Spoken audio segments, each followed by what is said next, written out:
মাথা নষ্ট ভাই। দেখেন মাশাআল্লাহ কত সুন্দর ভিউ জঙ্গলে। এইটা হচ্ছে কি আপনার সুগন্ধা বীজ। জঙ্গলটা আসলে খুবই সুন্দর, কত সুন্দর ভাবে গাছগুলো আল্লাহ সৃষ্টি করেছেন। দেখছেন সারি সারিতে লাইনে লাইনে গাছ, কত সুন্দর সারিবদ্ধভাবে।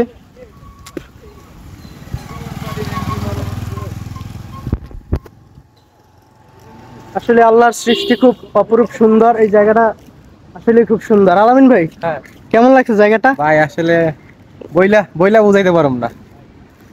তাই আসছি, ধন্যবাদ যারা এই আয়োজন করছে তাদেরকে অনেক ধন্যবাদ। খুব খুব সুন্দর একটা জায়গা। আমরা আরো আরো ভালো ভালো জায়গা দেখবো ইনশাআল্লাহ। আগে ছবি তুলে হালাল হালাল জায়গা জায়গা ব্রেক করে। এটা হচ্ছে যে এই আপনার view, নদীর যে ভিউটা যায় দেখ, এত সুন্দর না? এই নিচে দিকে আমি ভিডিও করব, শর্ট ভিডিও করব এদিকে। মানে সামনে ক্যামেরা দিয়া আছে সবাই।